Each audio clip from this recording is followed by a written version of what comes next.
আমার দুজন বাবা-মাই ছিল খাঁটি সাদা ফক্স, কিন্তু আমি জন্ম নিলাম এক স্ক্রাব মিক্সড ফর ফক্স হিসেবে। এটা দেখে মা এতটাই ধাক্কা খেলেন যে তিনি ফ্যাকাশে হয়ে গেলেন। তিনি এই কথা বাবার কাছ থেকে লুকিয়ে রাখলেন এবং প্রাচীন জাদু ব্যবহার করে আমার লোমকে বেগুনি রঙে রাঙিয়ে দিলেন। আর আমি বড় হলাম বাবার ভালোবাসা আর আদরে। যখন আমার কামিং অফ এজ দিন এলো, তখন বাবা নিজেই দায়িত্ব নিলেন। তিনি জুন ইউ চ্যানকে আমার স্বামী হিসেবে বেছে নিলেন। কিন্তু কে জানতো, বিয়ের পর আমি জন্ম দিলাম সবচেয়ে নিচু স্তরের এক মিক্সড ফর ফক্সকে। আর অন্যদিকে আমার বোন, যে গ্রে ফক্স, সে জন্ম দিল এক বিরল বেগুনি ফক্স। আমার স্বামী ভীষণ রেগে গেল। সে আমাকে আর আমার সন্তানকে ফুটন্ত তেলের বড় পাত্রে ছুঁড়ে ফেলল এবং আমাদের ভেজে বানিয়ে ফেলল ফ্রাইড ফক্স মিটের একটি প্লেট। যখন আমি আবার চোখ খুললাম, তখন আমি ফিরে এসেছি সেই দিনটিতে যেদিন আমি আর আমার বোন স্বামী বেছে নিচ্ছিলাম। এবার সে একটুও দ্বিধা করল না, সে সরাসরি আমার বোনকে বেছে নিল। তখনই আমি বুঝতে পারলাম সেও পুনর্জন্ম নিয়েছে। কিন্তু আমি শুধু হেসে উঠলাম, কারণ এই বিশ্বাসঘাতক স্বামীর ভিতরে যে শুধু আধ্যাত্মিক শক্তির পেছনে লুকিয়ে আছে, সে কিভাবে কখনো হাই টিয়ার ফক্স জন্ম দিতে পারে। আমাদের ফক্স ক্ল্যানে খুব কঠোর একটি র্যাঙ্কিং সিস্টেম আছে। উপরে থেকে নিচ পর্যন্ত 7টি স্তর: black, white, purple, green, grey, টি এবং একেবারে নিচে মিক্সড ফক্স। গত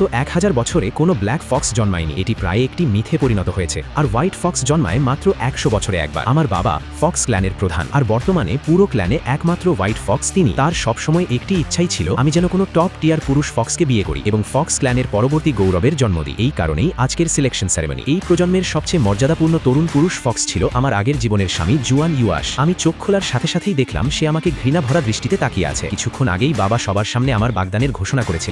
তিনি বলেছিলেন সব মেয়েদের মধ্যে আমার স্টেটাসই সবচেয়ে উঁচু, তাই আমি হন ইউ শে এর জন্য নিখুঁত জুটি। তাই তিনি সরাসরি এই সিদ্ধান্ত নিয়েছেন। ইউ শে হালকা করে বাবাকে প্রণাম করল এবং বলল, আমি প্রিন্সেস গুনিংকে বিয়ে করতে অস্বীকার করছি। আমি দ্বিতীয় মেয়ে গুয়ানকে বিয়ে করতে চাই। এই কথা বের হতেই পুরো হলঘর যেন মৃত্যুর মতো নীরব হয়ে গেল। সবাই হতভম্ব হয়ে গেল। গুয়ান এক মুহূর্তের জন্য স্থির হয়ে গেল, তারপর তার মুখ আনন্দে উজ্জ্বল হয়ে উঠল। সে আমার দিকে তাকিয়ে অহংকার ভরা হাসি দিল। আমি ভিতরে ভিতরে হাসলাম। আমি জন্মেছি ফক্স ক্ল্যানের প্রধানের কন্যা হিসেবে। আমার রক্তধারা সব সময় সর্বোচ্চ স্তরের এবং আমি সব সময় সবার নজরে ছিলাম। কিন্তু গুয়ান, সে তো কেবল একটি সাধারণ টিল ফক্সের মেয়ে। বাবার বাইরের এক মহিলার সঙ্গে সম্পর্ক ছিল এবং সেখান থেকেই তার জন্ম। বাবার রক্তধারা থাকা সত্ত্বেও সে মাত্র একটি গ্রে ফক্স। উচ্চবংশীয় পরিবারগুলো তো তাকে দেখতেও পছন্দ করে না, অথচ সে নিজের সমমানের ছেলেদেরও তুচ্ছতাচ্ছিল্য করে। আমার অন্য সব বোনের আগেই বিয়ে হয়ে গেছে এবং তাদের সন্তানও আছে, শুধু সেই এখনো অবিবাহিত ছিল। আর এখন হুয়ান ইউয়াসের এত সাহস যে সে আমার বাবাকে প্রকাশ্যে চ্যালেঞ্জ করছে। বাবা নিজের রাগ দমন করে বোঝানোর চেষ্টা করলেন, তুমি কিভাবে নিজের অনুভূতিকে মাঝখানে আসতে দিলে? তোমার কর্তব্য হলো একটি পার্পল ফক্স উত্তরাধিকারী জন্ম দেওয়া। আর আমার মেয়ে গুনিং এর রক্তধারা সব নারীদের মধ্যে সবচেয়ে শ্রেষ্ঠ।